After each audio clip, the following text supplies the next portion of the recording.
ભારે વરસાદથી અસરગ્રસ્ત સુરતના ઔદ્યોગિક વિસ્તારોની નાયબ મુખ્યમંત્રી હર્ષ સંઘવીએ મુલાકાત લઈ વેપારીઓને સહાયનું આશ્વાસન આપ્યું। ભારે વરસાદને કારણે સુરતના પાંડેસરા સ્થિત મારુતિ ઇન્ડસ્ટ્રીયલ એસ્ટેટ, ખાડીપુર વિસ્તાર તેમજ કોમેલા દરવાજા સ્થિત મિલેનિયમ ટેક્સટાઇલ માર્કેટમાં પાણી ભરાતા અનેક ઔદ્યોગિક એકમોને ભારે નુકસાન થયું છે। પાણી ઇન્ડસ્ટ્રીયલ એકમોમાં ઘૂસી જતા મશીનરી, યાન અને તૈયાર માલને મોટું નુકસાન થયું। આ પરિસ્થિતિની સમીક્ષા કરવા રાજ્યના નાયબ મુખ્યમંત્રી હર્ષ સંઘવીએ અસરગ્રસ્ત વિસ્તારોની મુલાકાત લીધી। વેપારીઓ સાથે રૂબરૂ ચર્ચા કરી પૂરથી થયેલા નુકસાન, ઉત્પાદન અને વ્યવસાય પર પડેલી અસર અંગે માહિતી મેળવી। વેપારીઓએ આર્થિક નુકસાન અંગે રજૂઆત કરી સરકાર પાસે સહાયની માંગ કરી। મુલાકાત દરમિયાન નાયબ મુખ્યમંત્રીએ સંબંધિત વિભાગના અધિકારીઓને પાણીનો ઝડપી નિકાલ, જરૂરી સુવિધાઓનું તાત્કાલિક પુનઃસ્થાપન અને ઉદ્યોગકારોની સમસ્યાઓના ઝડપી નિરાકરણ માટે નિર્દેશ આપ્યા।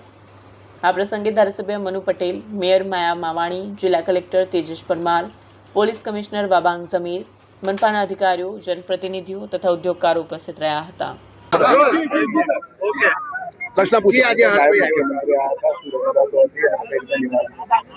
નાયબ મુખ્યમંત્રી એક સુરતના છે એટલે સુરતની ભૂમિગત વિસ્તારને ધ્યાનમાં રાખીને એમના માઇન્ડમાં છે કે કયા કયા વિસ્તારમાં કયા ઉદ્યોગો ચાલે છે અને ક્યાં આપણા રેસિડેન્ટ છે, ખાડીનો વિસ્તાર કેટલો બ્રોડ છે, કેટલી લંબાઈ છે અને કેટલી તારાજી સર્જાઈ છે। એના લીધે આજે હર્ષભાઈ સાહેબે અમને સામેથી મેં જ્યારે એક વખત ફોન કર્યો કે સાહેબ અહીંયા ઇન્ડસ્ટ્રીયલ અને રેસિડેન્ટ બે બાજુમાં છે, એમાં વધારે પડતું નુકસાન થયું છે પાણી આવવાથી, પાણીના પૂરના પ્રકોપથી। એટલે એમને તરત જ ગાંધીનગર જવાનું અટકાવીને એમણે કીધું કે 4, 5, 6 વાગે તું કે એ સમયે હું ત્યાં જાયજો લેવા આવું છું, નક્કી કરું છું, તમારી સાથે આવીને વાર્તાલાપ કરું છું અને સાથે સાથે હું જોઈ લઉં છું કે કેટલું નુકસાન ઇન્ડસ્ટ્રીને થયું છે, કેટલું નુકસાન અહીંયાના આપણા રેસિડેન્ટ વાળાને થયું છે, કર્મચારીઓ અને ઉદ્યોગો આ બધા એકબીજાની કડી છે।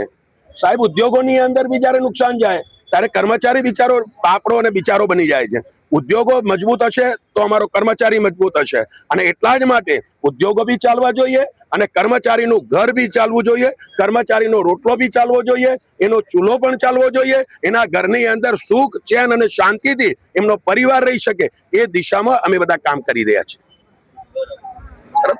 Bureau report, Satya TV news, Surat.